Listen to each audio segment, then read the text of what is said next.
Olá, tudo bom? Seja bem-vindo a mais um episódio do Livro de Mórmon Comentado. Agradeço a todos que têm acompanhado essa série aqui no canal Caminho do Discipulado. Convido você a ouvir os outros episódios, caso este seja o seu primeiro contato aqui com o canal. Temos outros vídeos que antecedem esse capítulo, que você pode acompanhar todos desde o início aqui no canal Caminho do Discipulado. Convido você a seguir o canal Caminho do Discipulado. Estamos no Spotify, no YouTube, no Instagram, no Facebook, no Telegram. Tem os links aí na descrição do vídeo que você pode então clicar e entrar e participar de outras redes sociais onde nós também estamos presentes. Quero agradecer em especial a todo mundo que tem acompanhado e compartilhado os episódios, em especial a Maria Regina, a Claudete Bastos, a Dulcineia Reis, o Clóvis, que estão sempre comentando e dando um apoio ali nos vídeos. Muito obrigado pela companhia, pelo gesto carinhoso de cada um de vocês e outros mais que também participam, curtindo, compartilhando os vídeos. Muito obrigado. Hoje vamos ter um estudo sobre o primeiro Nef, capítulo 18, do versículo 1 ao 15. Então, como de costume, eu faço a leitura desses versículos na íntegra e depois, então, alguns comentários sobre algumas lições e, enfim, aprendizados que podemos ter desses versículos de hoje. Vamos agora iniciar com o quadro Curiosidade e depois História de Fé. Logo após o quadro História de Fé, eu vou, então, fazer a leitura dos versículos de hoje, para que nós possamos entrar aí dentro do contexto desses versículos, entender o que está falando, para podermos depois tirar algumas lições importantes para a nossa vida.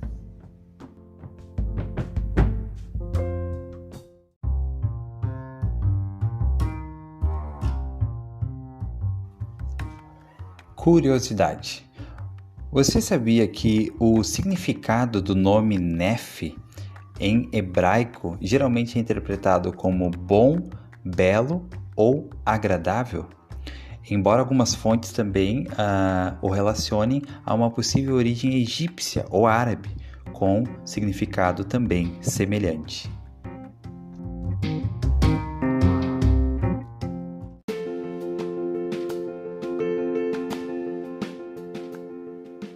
História de Fé.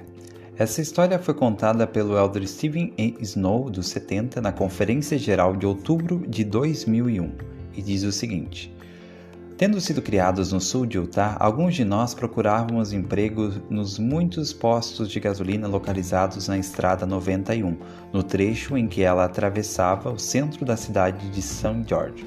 Meu irmão mais novo, Paul, com 18 anos na época, trabalhava no posto do Tom, que ficava a cerca de 3 quadras de nossa casa. Num dia de verão, um carro com placa de Nova York parou no posto e o motorista pediu para encher o tanque. Para os que têm menos de 30 anos, naquela época, um frentista vinha realmente encher o tanque, lavar os vidros do carro e verificar o óleo. Enquanto Paul lavava o para-brisa, o motorista perguntou qual era a distância até o Grand Canyon. Paul respondeu que era cerca de 270 quilômetros. Esperei a vida toda para ver o Grand Canyon, o homem exclamou. Como são as coisas lá? Não sei, respondeu Paul, eu nunca estive lá. Você está dizendo que mora a 2h30 de uma das 7 maravilhas do mundo e nunca esteve lá? Exclamou o homem. Isso mesmo, respondeu Paul. Depois de um momento, o homem comentou: bem, dá para entender. Minha esposa e eu moramos em Manhattan há mais de 20 anos e nunca fomos à Estátua da Liberdade. Eu já fui lá, disse Paul. Não é irônico que sempre viajamos muitos quilômetros para ver as maravilhas da natureza ou as criações do homem, mas ainda assim ignoremos a beleza que está em nosso próprio quintal? Faz parte da natureza humana procurar felicidade longe de onde estamos. A busca de perspectivas profissionais, de riqueza, de recompensas materiais pode distorcer nossa perspectiva das coisas e frequentemente nos leva a uma falta de gratidão pelas generosas bênçãos que temos neste momento.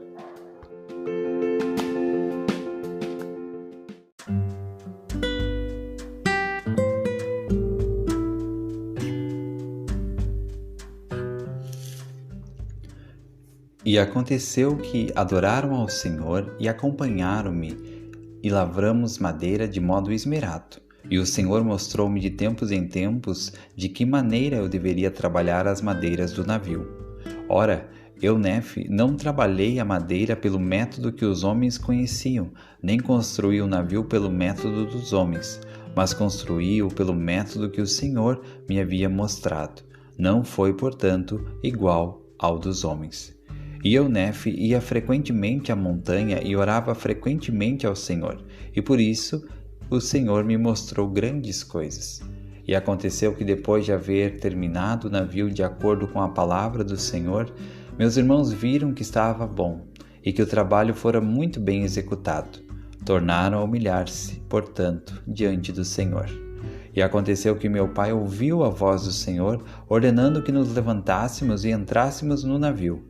E aconteceu que no dia seguinte, depois de havermos preparado todas as coisas, muitas frutas e carne no deserto, e mel em abundância, e provisões de acordo com o que nos havia ordenado o Senhor, fomos para o navio com todas as nossas cargas e nossas sementes e com tudo o que havíamos trazido conosco, cada um de acordo com sua idade. Portanto, entramos todos no navio, com nossas mulheres e nossos filhos. Ora, meu pai havia gerado 2 filhos no deserto. O mais velho chamava-se Jacó e o mais novo, José. E aconteceu que depois de havermos todos entrado no navio com as provisões e as coisas que tínhamos ordem de levar, pusemos-nos ao mar e fomos levados pelo vento rumo à terra da promissão. E depois de havermos sido levados pelo espaço de muitos dias, eis que meus irmãos, os filhos de Ismael e também suas esposas, começaram a ficar alegres, a tal ponto que começaram a dançar e a cantar e a falar com muita vulgaridade. Sim, esquecendo-se mesmo do poder que os havia conduzido até ali. Sim, tornaram-se muito vulgares. E eu, Nefe, comecei a temer muito que o Senhor se irasse contra nós e ferisse-nos por causa de nossa iniquidade, e fôssemos tragados pelas profundezas do mar. Portanto, eu, Nefe, comecei a falar-lhes com muita sobriedade, mas eis que eles se zangaram comigo, dizendo: não admitiremos que nosso irmão mais jovem nos governe. E aconteceu que Lamã e Lemuel me seguraram e ataram-me com cordas e trataram-me rudemente. Não obstante, o Senhor permitiu, a fim de mostrar seu poder, até que se cumprisse as palavras que dissera sobre os iníquos. E aconteceu que depois de me haverem amarrado de tal modo que não podia mexer-me, a bússola que fora preparada pelo Senhor parou de funcionar. Não sabiam, portanto, para onde deveriam dirigir o navio, pois levantou-se uma grande tempestade, sim, uma grande e terrível tormenta, que nos fez retroceder sobre as águas pelo espaço de 3 dias. E eles começaram a ter muito medo de que nos afogássemos, não obstante, não me soltaram. E no 4º dia, depois que começamos a retroceder, a tempestade piorou muito. E aconteceu que estávamos para ser tragados pelas profundezas do mar.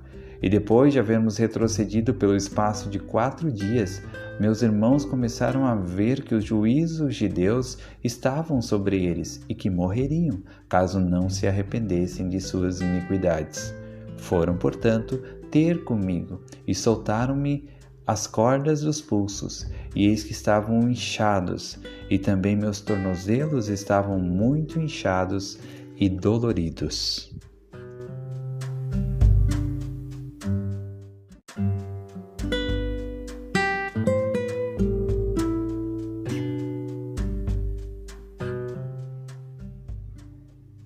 Em 1 Nefe, capítulo 18, do versículo 1 ao 3, temos uma lição que podemos tirar desses versículos. Aqui diz o seguinte: E aconteceu que adoraram o Senhor e acompanharam-me, e lavramos madeira de modo esmerado.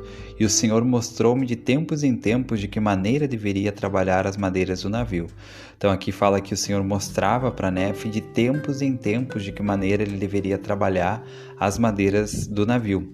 Ele não recebeu a revelação toda de uma só vez. E no versículo 2 diz: Ora, eu, Nefe, não trabalhei a madeira pelo método que os homens conheciam, nem construí o navio pelo método dos homens, mas construí-o pelo método que o Senhor me havia mostrado, que não foi, portanto, igual ao dos homens. E eu, Nefe, ia frequentemente à montanha e orava frequentemente ao Senhor, Por isso o Senhor me mostrou grandes coisas. Então aqui reforça o fato de que Nefe, ele recebeu a revelação pouco a pouco.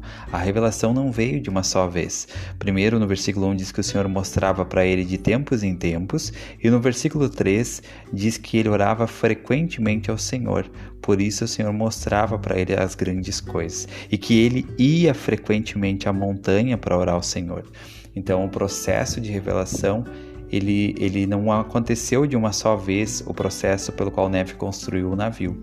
E da mesma forma na nossa vida, em muitos momentos, em muitas situações, a revelação ela vai vir picada ou quebrada, e no final ela tem que ser juntada, como se fosse um quebra-cabeça. A revelação nem sempre virá de uma só vez, como um nascer do sol, né? Elder Bednar falou sobre os padrões de revelação, né? Os padrões de luz, e ele falou sobre isso, né? Sobre como a revelação às vezes vem como um raio de sol, pouco a pouco, às vezes vem como quando você entra numa sala escura, num quarto escuro, e liga o interruptor e acende a luz imediatamente, ou seja, a luz imediatamente ilumina todo o quarto. E às vezes a luz vem pouco a pouco, como os raios de sol. Então, em muitos momentos da nossa vida, a revelação virá dessa maneira. Ela virá de tempos em tempos, e nós devemos estar atentos. Também um interessante no versículo 13 que Nefe diz que ele ia frequentemente à montanha, ou seja, ele ia atrás da revelação, ele buscava a revelação. Ele não ficava simplesmente esperando que o Senhor em algum momento revelasse, mas ele ia atrás da revelação. Ele tinha uma busca intencional da revelação que ele precisava para a vida dele. Então, da mesma forma, nós vamos ter mais experiências espirituais e mais experiências com a revelação pessoal quando nós buscarmos intencionalmente a revelação. Então, nós devemos aplicar mais esse ensinamento de buscar de maneira mais intencional a revelação para a nossa vida, seja para a nossa família, para a nossa vida pessoal, para o nosso chamado, para os nossos negócios ou para o nosso trabalho.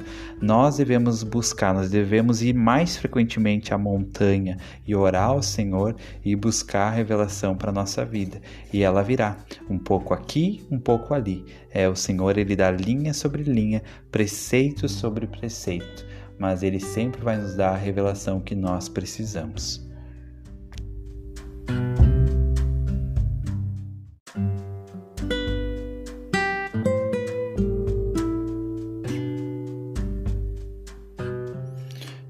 Agora tem uma lição valiosa em 1 Nefe 18, nos versículos 5 ao 6 e depois versículo 8. Então aqui no versículo 5 e 6 diz assim: E aconteceu que meu pai ouviu a voz do Senhor ordenando que levantássemos e entrássemos no navio. Então aqui eles estavam na terra de abundância, e o Senhor pediu para que eles saíssem dali, pegassem o navio. E aconteceu que no dia seguinte, depois de havermos preparado todas as coisas, e muitas frutas, e carne do deserto, e mel, e abundância, e provisões, de acordo com o que nos havia ordenado o Senhor, fomos para o navio, com todas as nossas cargas e nossas sementes, e com tudo o que havíamos trazido conosco, cada um de acordo com sua idade. Portanto, entramos todos no navio. E no versículo 8 diz: E aconteceu que depois de havermos todos entrado no navio com as provisões e as coisas que tínhamos ordem de levar, pusemos-nos ao mar e fomos levados pelo vento rumo à terra da promissão.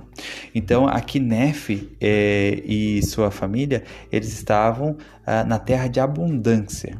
E aqui o Senhor pediu para que eles fossem para a terra da promissão.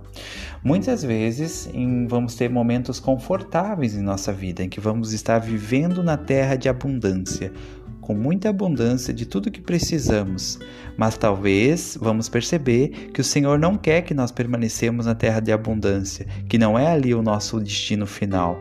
O nosso destino final é algo maior, é a terra da promissão. Então a família de Leí, aqui eles estavam na terra de abundância. Talvez isso signifique a zona de conforto. Muitas vezes a zona de conforto que você tem que sair para aceitar um chamado, a zona de conforto que você tem que sair para se tornar um pai ou mãe melhor, a zona de conforto que você tem que sair para encabeçar a sua vida de casado, aceitar que você casou e que agora você tem responsabilidades com seu cônjuge, com sua esposa, com seu esposo.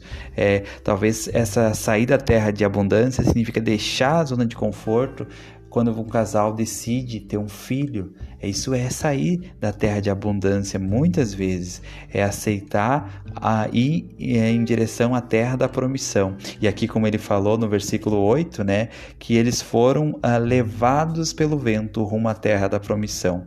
Então, quando nós nos pusemos em aceitar que o Senhor nos guie, Ele vai nos guiar, vai nos levar pelos ventos rumo à terra da promissão. Então, esse ensinamento já me fez refletir muito na minha vida, até na minha vida profissional. Eu lembro que uma vez eu estava num trabalho que ele era muito bom, ele era muito confortável, mas eu sentia que não era ali que eu deveria ficar para sempre, que eu deveria buscar algo ainda melhor. Eu estava em algo estável, algo muito bom, seguro, que não ia ser mandado embora, eu era um concursado e estava tudo bem, mas eu sentia que eu deveria buscar algo melhor, algo maior. E foi isso que eu procurei fazer. Então eu estava numa terra de abundância, tinha muito leite, mel, tinha tudo que precisava, mas eu sabia que eu poderia sim ter algo ainda maior, que seria a minha terra da promissão. Então, muitos momentos da nossa vida nós vamos estar nessa zona de conforto, nessa terra de abundância, mas devemos saber que o Senhor deseja que nós possamos ir além disso. O Senhor tem algo maior para cada um de nós do que a terra de abundância. Ele tem para cada um de nós a nossa própria terra da promissão. Nós não fomos enviados à terra, a esse mundo, para vivermos simplesmente na terra de abundância ou para buscarmos e chegarmos na terra de abundância. Mas o Senhor deseja algo maior para cada um de nós. Deseja que possamos chegar além da terra de abundância, chegar na terra da promissão, que é algo que Ele tem preparado individualmente para cada um de nós. Então essa lição para mim é muito especial. E volta e meia eu vejo que eu preciso refletir na minha vida. Será que essa situação não está uma situação tão cômoda que ela pode estar causando a minha falta de crescimento espiritual ou pessoal? Muitas vezes, quando a situação fica muito, muito cômoda, nós devemos avaliar: será que eu não estou muito tempo na terra de abundância e devo buscar mais a terra da promissão? E eu não estou dizendo que as coisas têm que ser difíceis para serem corretas, ou que se as coisas não estão ruins ou difíceis, está errado a nossa vida. Não é isso. Mas o fato é que, às vezes, existe um perigo em nós ficarmos apenas buscando a zona de conforto, apenas a zona de conforto. Eu só faço aquilo que é confortável, eu só fico onde é confortável, eu só aceito o que é confortável. O que passou da zona de conforto, eu não aceito, eu não busco. E na verdade, o crescimento ele só existe fora da zona de conforto. Então, o crescimento só existe fora da terra de abundância, em direção à terra da promissão, que existe o crescimento real, o crescimento verdadeiro que Deus tem planejado para cada um de nós em nossas vidas. Então, para que nós possamos cumprir as bênçãos prometidas pelo Senhor, precisamos buscar a terra de abundância, a terra da promissão, e não nos contentar em viver na terra de abundância. Foi aquele discurso muito conhecido do Elder Godoy, né, que Deus tem um plano para nós. Ele fala sobre isso, como que ele estava no momento da vida dele, que ele estava na terra de abundância. Ele tinha tudo que ele precisava, ele já estava se sentindo realizado, e um amigo dele fez aquele questionamento para ele, né? Se você continuar vivendo como está vivendo, as bênçãos prometidas em sua bênção patriarcal vão se cumprir? Então, naquele momento, ele percebeu que ele deveria deixar a terra de abundância e buscar uma terra da promissão, que Deus tinha algo maior para ele, algo a mais para ele. E da mesma forma, isso vai se aplicar dentro dos contextos de cada um, para cada um de nós, para mim e para você, né? O Senhor não quer que nós apenas nos contentemos com uma terra de abundância. Ele tem para cada um de nós, para você, para mim, uma terra da promissão preparada e abençoada para cada um de nós.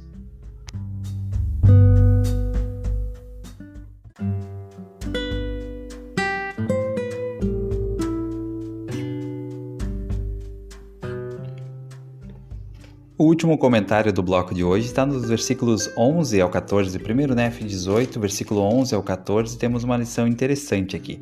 Começando no versículo 11 diz: E aconteceu que Lamã e Lemuel me seguraram e ataram-me com cordas e trataram-me rudemente.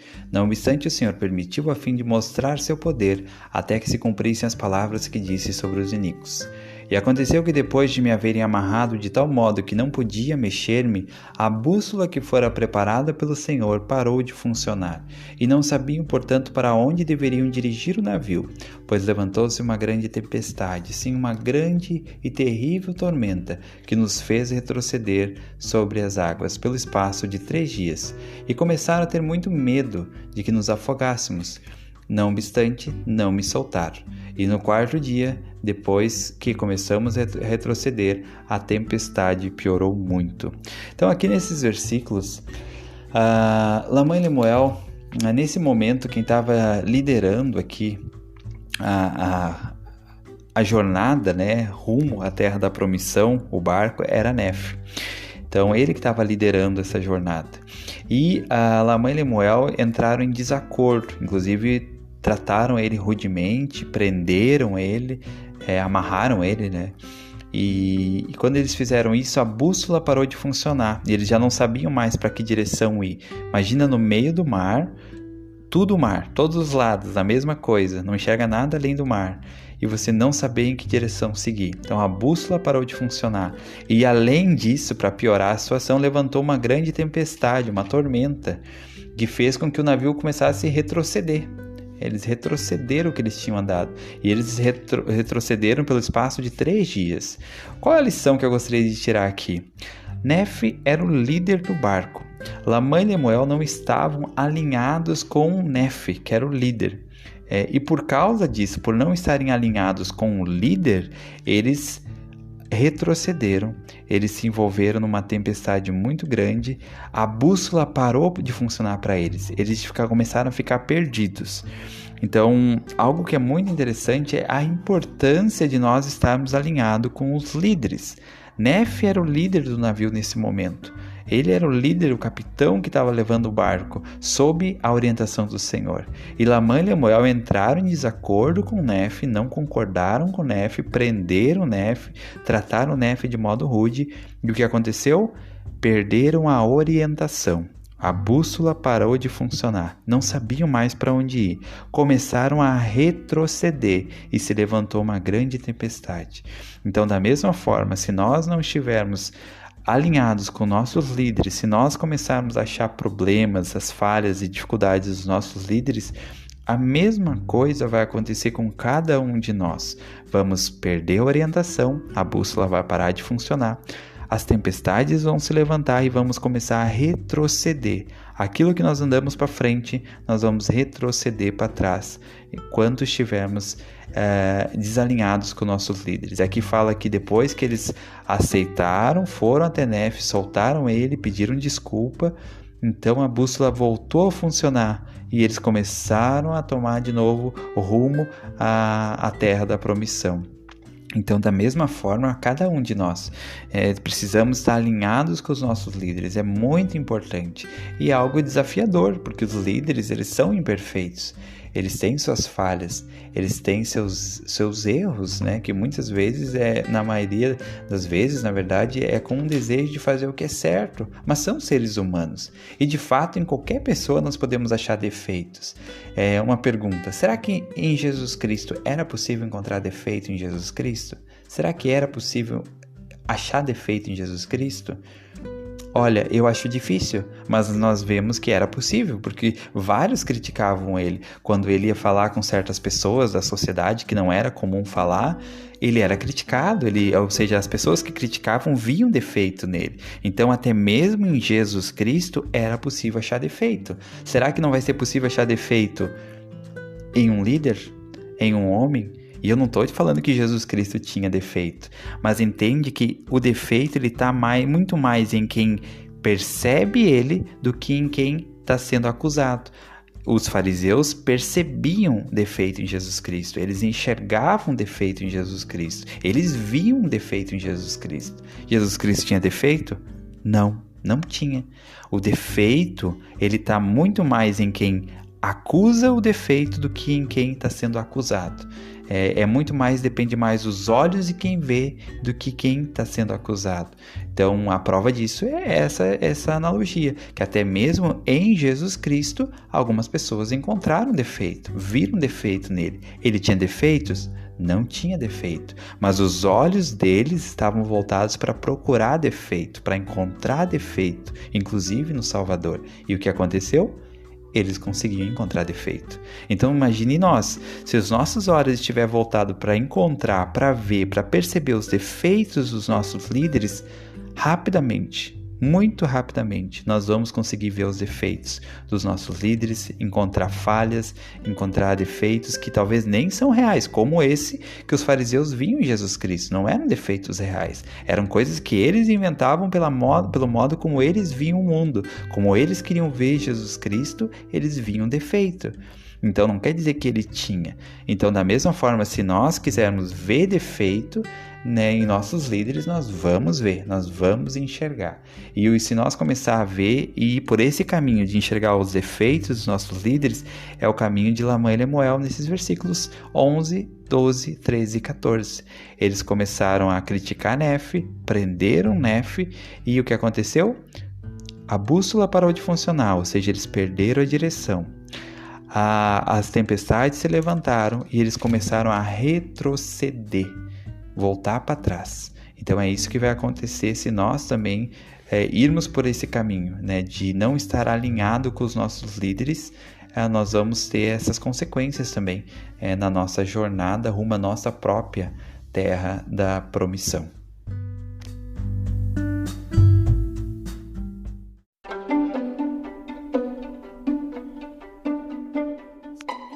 Pergunta e resposta. Como ajudar um filho pequeno a ganhar um testemunho do livro de Mórmon? Então, existem várias respostas para essa pergunta. Eu vou falar um pouco do que eu penso e até de algumas coisas que eu apliquei com os meus filhos. Eu tenho 3 filhos pequenos, né? Hoje eles já estão maiores um pouquinho, mas quando eles eram pequenos também tinha mais essa preocupação de como ajudar eles. O primeiro ponto é que a família possa, né, independente da família ser pai e mãe, ou só pai e filho, às vezes é os avós com a criança, né, que educam e formam a família da criança. Independente do formato familiar, é importante sempre que possível que a família tenha um estudo das escrituras em família, do livro de Mórmon em especial. Também outro ponto importante é que a criança possa ver os pais, os adultos, lendo o livro de Mórmon. Isso vai exercer uma grande influência sobre ela. As crianças, elas tendem a copiar aquilo que elas veem os pais fazendo. Então, se elas veem que a mãe, o pai está sempre dedicando um tempo para estudar o livro de Mórmon, isso vai ajudar elas, né? Nem que talvez você tenha que adquirir um livro físico só para o filho ver você estudando o livro de Mórmon fisicamente. Que muitas vezes a gente estuda no celular, mas o filho pode achar que a gente está ali só nas redes sociais, né, e não está realmente lendo. É importante que ele veja, né, que você está estudando o livro de Mórmon, está estudando as escrituras. E ao ver isso, a tendência é que ele vai querer copiar o pai e a mãe e vai começar a estudar. Então, junto com o estudo familiar e ele vendo você fazendo isso individualmente, ele vai com o tempo também ter o desejo de ler o livro de Mórmon, de estudar o livro de Mórmon e assim dessa forma ter o seu próprio testemunho sobre as escrituras.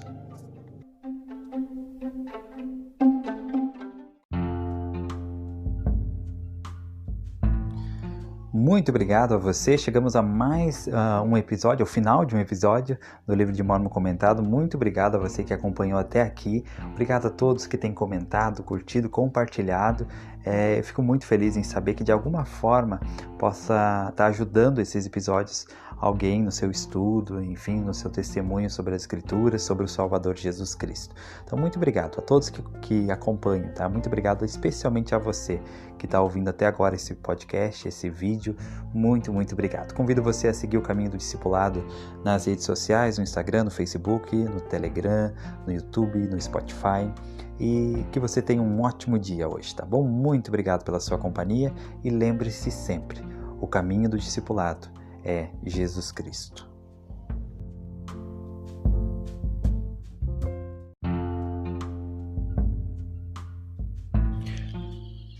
Olá, tudo bom? Seja bem-vindo a mais um episódio do Livro de Mórmon Comentado. Se é a sua primeira vez aqui no canal, eu convido você a se inscrever no canal e também ouvir ou assistir todos os outros episódios. Temos vários episódios sobre essa série, o Livro de Mórmon Comentado, e você pode ouvir, pode assistir a todos aí, seja no Spotify ou no YouTube. Convido você a seguir o canal O Caminho do Discipulado nas redes sociais, no Instagram, no Facebook, temos um canal no Telegram e os links estão todos na descrição deste vídeo, tá bom? Então, muito obrigado a todos que têm acompanhado, espero que você esteja bem aonde você estiver. Obrigado a todos que têm comentado, curtido os vídeos, se inscrito no canal. Obrigado pelo apoio, pelos comentários, pelas perguntas, por todos que acrescentam, com seu conhecimento nos comentários. Muito obrigado. É muito importante essa troca que nós podemos fazer sobre esse conteúdo tão especial. Espero que você esteja bem onde você estiver e que o seu dia se torne ainda melhor, que seja um dia ainda mais abençoado após você ouvir esse conteúdo, após passarmos alguns minutos aqui, eu e você. Vamos hoje comentar, ler e comentar 1 Nef capítulo 18, do versículo 16 ao 25, e também 1 Nef 19, do 1 ao 6. Então são dois blocos diferentes, só que blocos bem pequenos. Vamos tirar algumas lições desses dois blocos de escrituras, tá ok? Antes de iniciar a leitura desses blocos, vamos fazer então o quadro Curiosidade e o quadro História de Fé. Logo após, então, vamos dar continuidade direto ao conteúdo de hoje.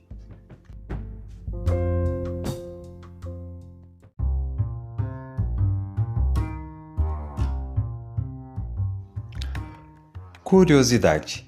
No livro de Mórmon existem várias pessoas que são citadas, profetas que são citados. Eu separei alguns aqui e fiz um estudo rápido, tá? Isso não pode não ser exato, tá? E pode ser mudado esse resultado à medida que eu for estudando mais. Mas eu fiz aqui um estudo sobre quantas vezes alguns homens e personagens do livro de Mórmon são citados durante o livro. E aí temos algumas questões interessantes e curiosas. Por exemplo, Moroni, ele é citado 36 vezes no livro de Mórmon. 36 referências a Moroni no livro de Mórmon. Lehi, ele é citado 54 vezes no livro de Mórmon. Amulek 11 vezes, Isaías é citado 21 vezes. Esse citado seria o nome deles, tá? Quando eles foram referenciados, se fez referência a eles em algum versículo. Então Isaías 21 vezes, Nef 54 vezes. Nef é citado, aparece o nome dele no livro de Mórmon, e o que mais apareceu aqui até o momento, de acordo com os meus estudos, é Alma. Ele é citado 235 vezes no livro de Mórmon. Também uma das justificativas é que Alma é um livro maior, que temos no livro de Mórmon, é o livro de Alma. Talvez por isso ele foi mais citado. Então, a princípio, o profeta mais citado aqui no livro de Mórmon é Alma, 235 vezes.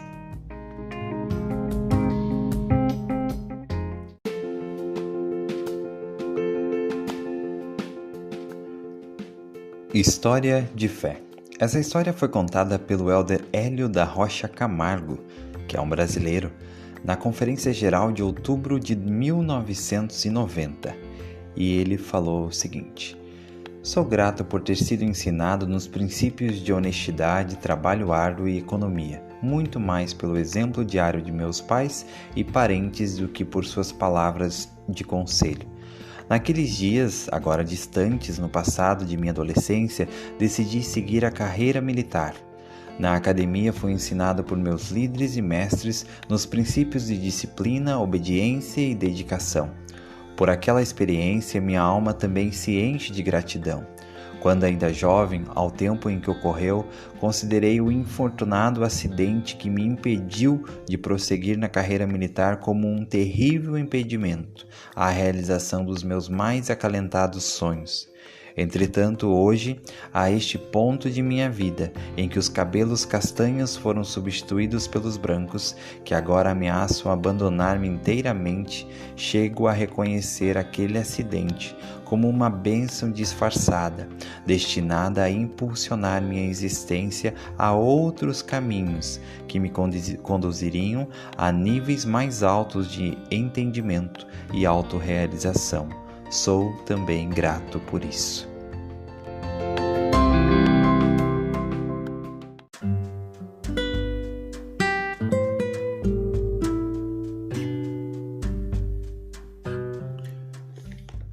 Agora vou fazer a leitura de 1 Nef, capítulo 18, do versículo 16 ao 25, e diz assim: Não obstante, voltei-me para Deus e louvei-o todo dia, e não murmurei contra o Senhor por causa de minhas aflições.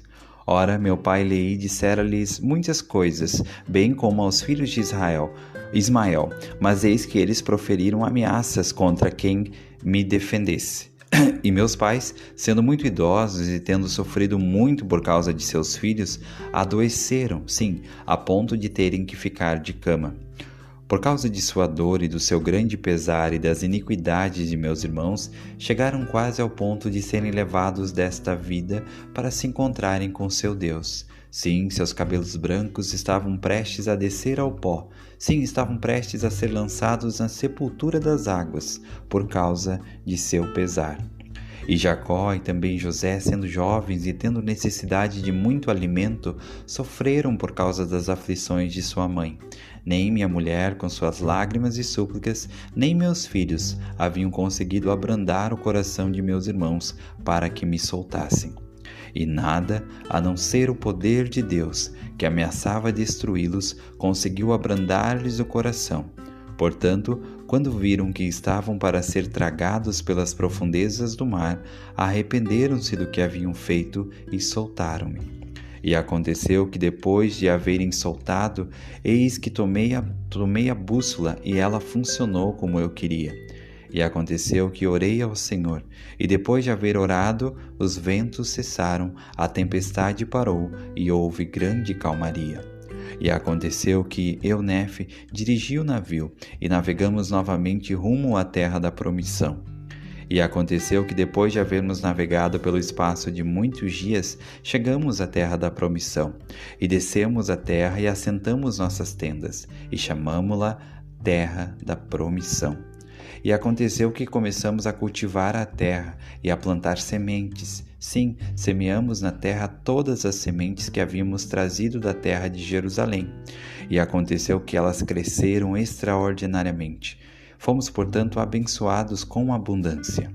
E aconteceu que, enquanto viajávamos pelo deserto da terra da promissão, descobrimos que havia animais de toda espécie nas florestas, vacas e bois e jumentos e cavalos e cabras montesas e toda espécie de animais selvagens úteis ao homem. Encontramos também toda espécie de minérios, tanto de ouro quanto de prata e de cobre.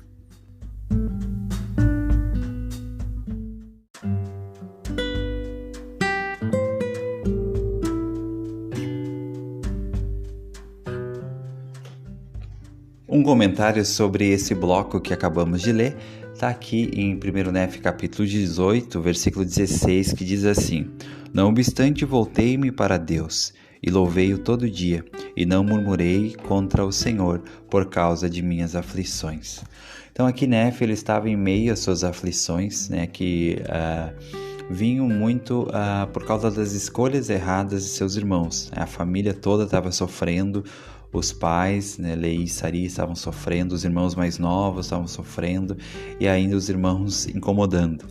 E aqui Nef então estava passando por essa dificuldade. E aqui é interessante o padrão que ele nos deu. Ele fala, não obstante, ou seja, apesar das minhas dificuldades, minhas provações, os meus problemas, não obstante, voltei-me para Deus e louvei-o todo dia.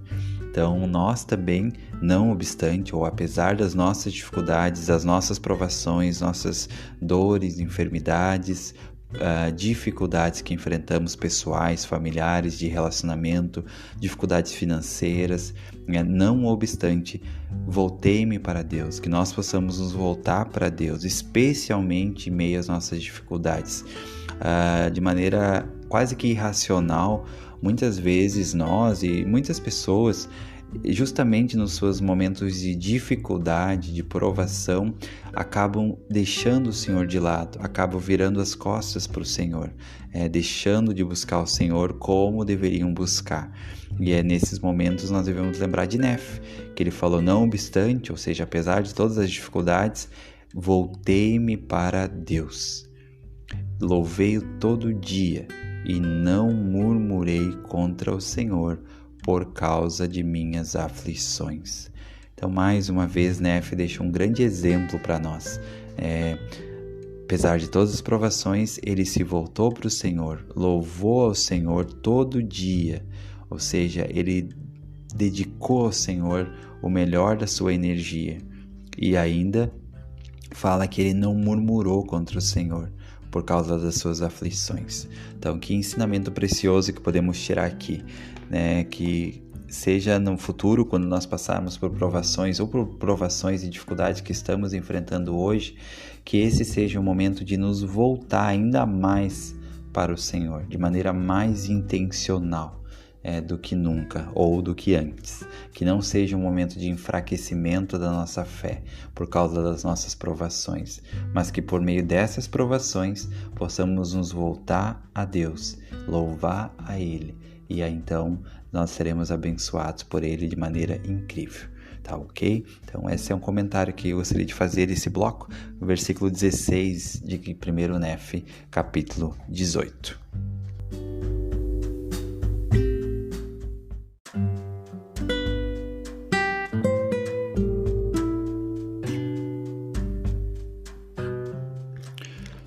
Próximo comentário é referente a 1 Nef, capítulo 18, versículo 21 ao 22, que podemos tirar uma grande lição. E diz assim: E aconteceu que depois de me haverem soltado, eis que tomei a bússola e ela funcionou como eu queria. E aconteceu que orei ao Senhor, e depois de haver orado, os ventos cessaram, a tempestade parou e houve grande calmaria. E aconteceu que eu, Nef, dirigi o navio e navegamos novamente rumo à terra da promissão. Então percebam que aqui a família estava passando por um momento desesperador, um momento de perturbação.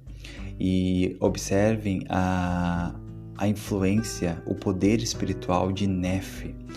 Nef, ele é um exemplo de ser uma pessoa digna, íntegra, e o poder espiritual que existe com uma pessoa digna e íntegra. Aqui diz que, nós lemos já anteriormente, que eles estavam retrocedendo no mar, que as altas tempestades estavam ameaçando afundar o navio, e eles estavam num momento terrível, terrível.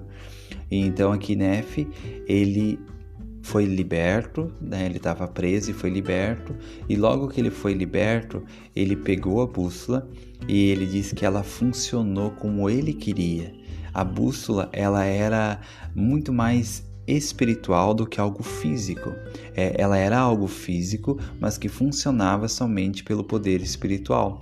Se uma pessoa olhasse para a bússola sem fé ou sem acreditar que ela funcionaria, ela não funcionava. Ela era apenas um objeto frio, olhando de forma física, que não funcionava apenas de forma natural. Ela precisava de um poder externo, que era que a pessoa deveria olhar com fé e acreditar que ela indicaria o caminho que eles deveriam seguir. Então Nef, ele tinha essa fé, ele tinha esse poder, e ele diz que ele tomou a bússola e ela funcionou como ele queria. E depois ele disse que ele orou ao Senhor e os ventos cessaram, a tempestade parou e houve grande calmaria. Que meta para cada homem portador de sacerdócio, especialmente, ter esse poder espiritual de Nef, de poder, diante das tempestades da vida, fazer com que a bússola espiritual do Senhor possa indicar o caminho, seja para a sua família, seja para o seu quórum, seja para a sua organização que ele lidera ou serve, seja para os seus filhos, seja para a sua esposa. Que meta a ser buscada por cada um de nós. E depois ele diz que ele orou e os ventos cessaram, a tempestade parou e houve grande calmaria. Que poder um digno portador do sacerdócio pode ter de orar na calada da noite, na madrugada, e fazer com que os ventos cessem, com que volte a calmaria para sua casa, para sua família, para o seu casamento. Que poder espiritual que todos nós devemos ansiar em ter essa mesma dignidade e integridade de Nefe. No versículo 22, ele diz que ele dirigiu o navio e eles navegaram novamente rumo à terra da promissão. Então, que nós possamos dirigir o navio aonde o Senhor nos colocou, seja o navio da nossa família, seja o navio de guiar nossos filhos, nossa esposa, ou em alguns casos a esposa guiar o marido, que nós possamos assumir o nosso posto como capitão do navio da nossa vida e navegar novamente rumo à terra da promissão. Que nós não esperemos que outra pessoa tome o posto de capitão da nossa vida, que nós sejamos como Nefe aqui no versículo 22, que diz que ele dirigiu o navio e eles navegaram rumo à terra da promissão.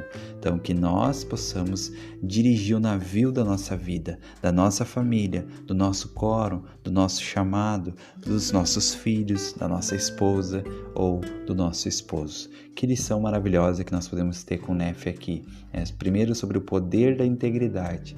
O poder que um homem digno tem de o que ele falar se cumprir. A oração que ele fizer ser ouvida, ser atendida. A bênção que ele der ser atendida pelo Senhor e por seus anjos. E também da importância de cada um de nós assumir o posto de capitão do barco da nossa vida, do navio da nossa vida.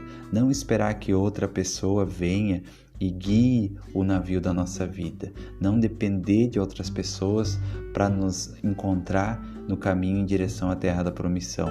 Mas nós assumir esse papel de nos guiar nossas famílias, guiar as pessoas que nós amamos rumo à terra da promissão, sendo dignos e assim recebendo a orientação do Senhor para que possamos navegar com segurança nos mares que estarão à nossa frente.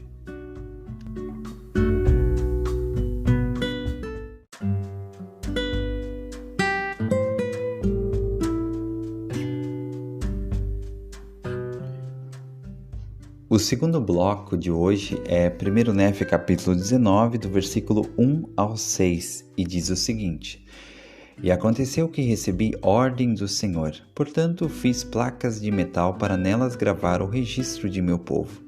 E nas placas que fiz, gravei o registro de meu pai, assim como de nossas jornadas pelo deserto, e as profecias de meu pai. E gravei também muitas de minhas próprias profecias. E eu não sabia quando o fiz que o Senhor me mandaria fazer essas placas. Portanto, o registro de meu pai e a genealogia de seus pais e a maior parte dos acontecimentos no deserto estão gravados nas primeiras placas de que falei. Portanto, as coisas que aconteceram antes de eu fazer essas placas são, na verdade, mencionadas detalhadamente nas primeiras placas. E depois de haver feito essas placas, conforme me fora ordenado, eu, Nefe, recebi ordem de que nessas placas fossem escritas as partes mais claras e preciosas do ministério e das profecias, e de que as coisas escritas fossem guardadas para a instrução de meu povo, que iria ocupar a terra, e também para outros sábios propósitos conhecidos do Senhor.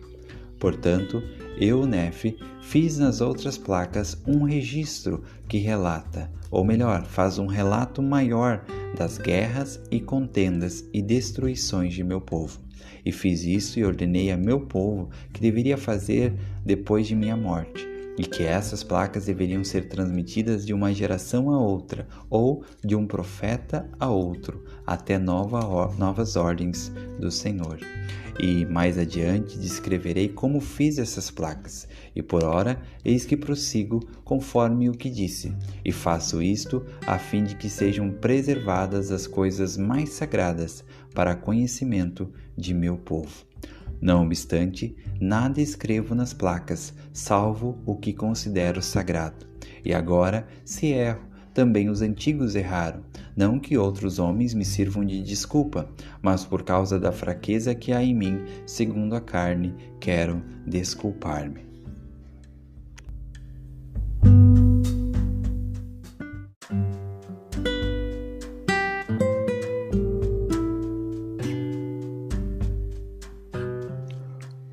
Um comentário sobre esse bloco está no versículo 6, 1 Nefe, capítulo 19, versículo 6, onde Nefe diz: Não obstante nada escrevo nessas placas, salvo o que considero sagrado.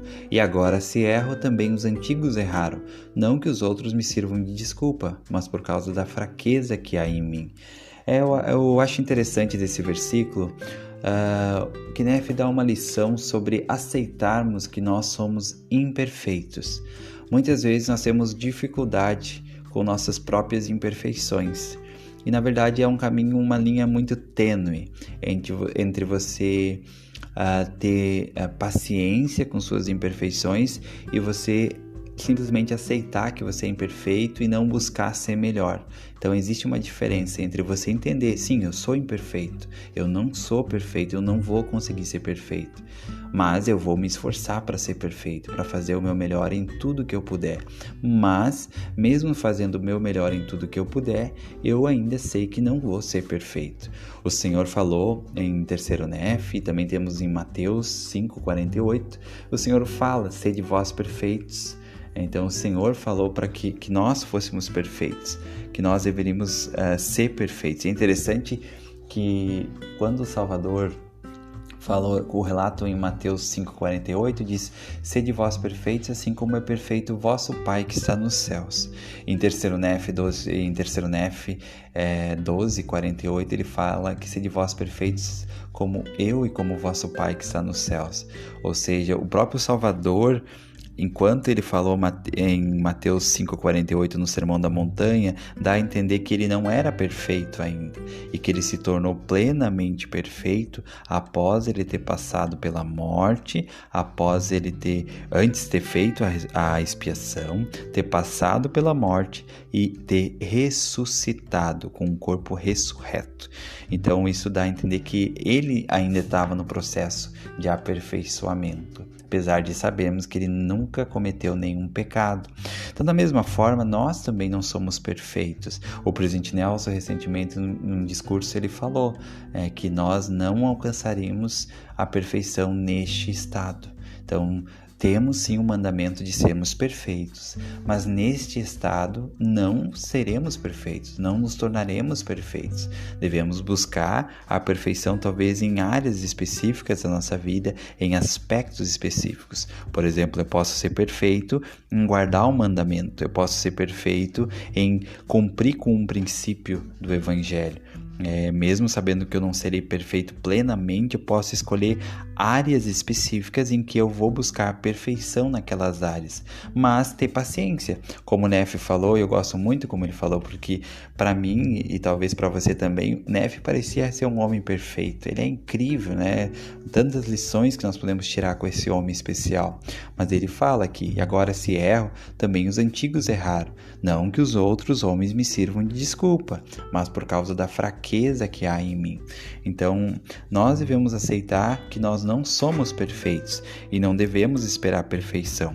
A perfeição, ela pode se tornar um grande cativeiro, e ela é um cativeiro para muitas pessoas que vivem no cativeiro de quererem ser perfeitas. E eu estava ponderando sobre isso e eu percebi que tem uma diferença Existe algo que é você querer ser perfeito e que você querer parecer ser perfeito. Quando você quer ser perfeito, você faz isso por você e pelo Senhor. Você procura se aperfeiçoar, procura melhorar. Agora, quando você está preocupado em querer parecer ser perfeito, a sua preocupação muda. Você se preocupa se os outros não vão perceber sua imperfeição. Você se preocupa se a sua imperfeição não vai ser manifestada. Você não está preocupado com o seu aperfeiçoamento, mas você está mais preocupado se a sua imperfeição não está sendo vista pelos outros. Então tem uma grande diferença nisso, entre você querer ser perfeito e você querer parecer que você é perfeito para os outros, para passar aquela imagem de perfeição, passar aquela imagem de que você não tem erros e que você é perfeito. Então existe uma grande diferença. Nós devemos buscar a perfeição, que é algo muito mais profundo, algo muito duradouro, e não buscar parecer ser perfeito. Quando eu busco apenas parecer ser perfeito, eu estou preocupado apenas com aquilo que os outros veem. Então, quando eu estiver sozinho, eu não vou me preocupar em dar o meu melhor, em ser bom naquilo que eu estou fazendo. Afinal, ninguém está vendo, ninguém vai ver, então eu não tenho uma motivação em querer fazer as coisas de uma maneira melhor. Agora, quando eu estou preocupado em mostrar para os outros, aí eu faço apenas quando eles estão olhando, quando eles estão percebendo. Então, essa é uma grande lição que Nefe nos dá, que ele mostra que ele não era perfeito, ele tinha fraquezas. E não que ele falou, e todos os homens têm, né? Todos os antigos também erraram, não que eles me sirvam de desculpa, mas eles também não eram perfeitos. Em outras palavras, foi isso que ele quis dizer. Então nós devemos ser pacientes conosco, com as pessoas ao nosso redor, os programas, as pessoas, os programas raramente vão funcionar de maneira perfeita, sempre vai haver imperfeição e nós devemos ter paciência. Cada um está no seu ritmo, cada um está no seu momento, rumo a uma perfeição que todos nós buscamos e que ainda não alcançamos. Alguns já conseguiram um grau maior, outros um grau menor, mas de fato perfeitos nenhum de nós é. Nenhum de nós vai ser ainda nessa terra perfeitos. Depois de muito processo, sim, seremos perfeitos, poderemos ser perfeitos, né? Assim como o Pai, assim como nosso Salvador Jesus Cristo é.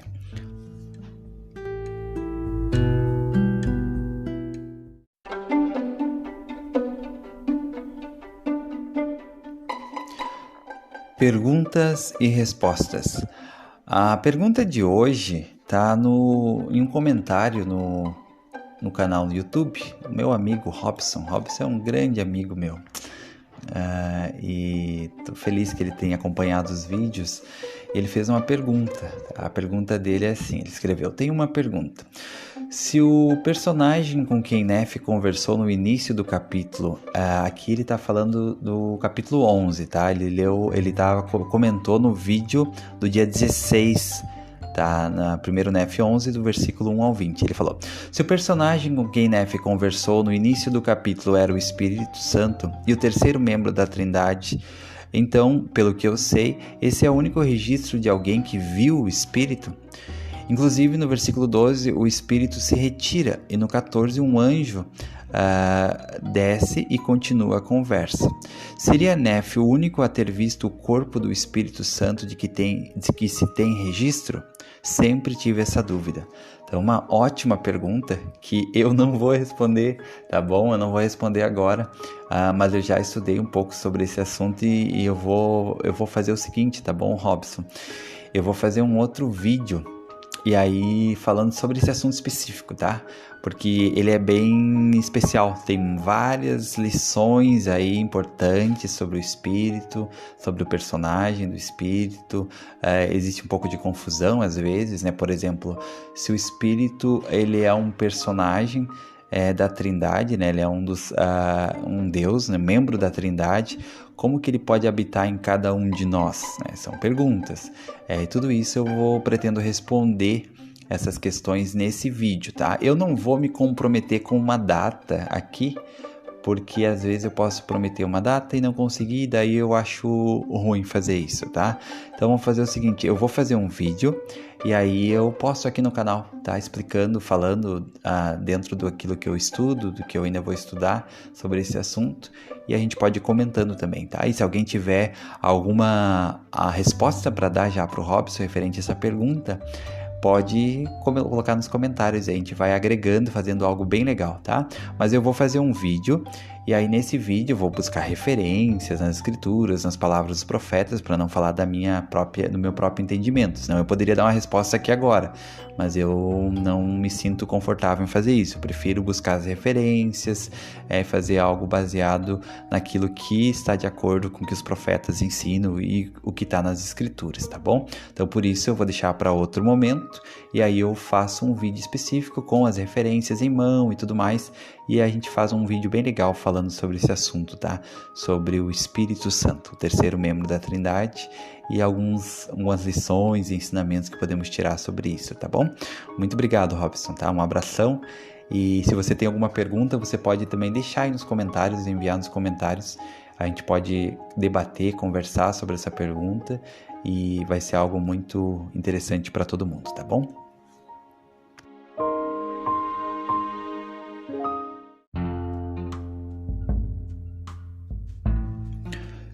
E chegamos ao final de mais um episódio do Livro de Mórmon Comentado. Muito obrigado por você ter permanecido até aqui, até esse momento no vídeo, né? Muito obrigado por você que está ouvindo, participando.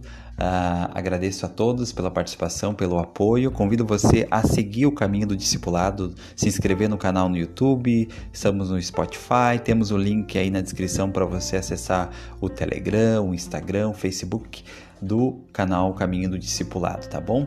Muito obrigado pela companhia de todos, desejo tudo de bom para você na sua vida, que os seus sonhos, as suas metas se realizem, e lembre-se sempre, Jesus Cristo é o caminho do discipulado.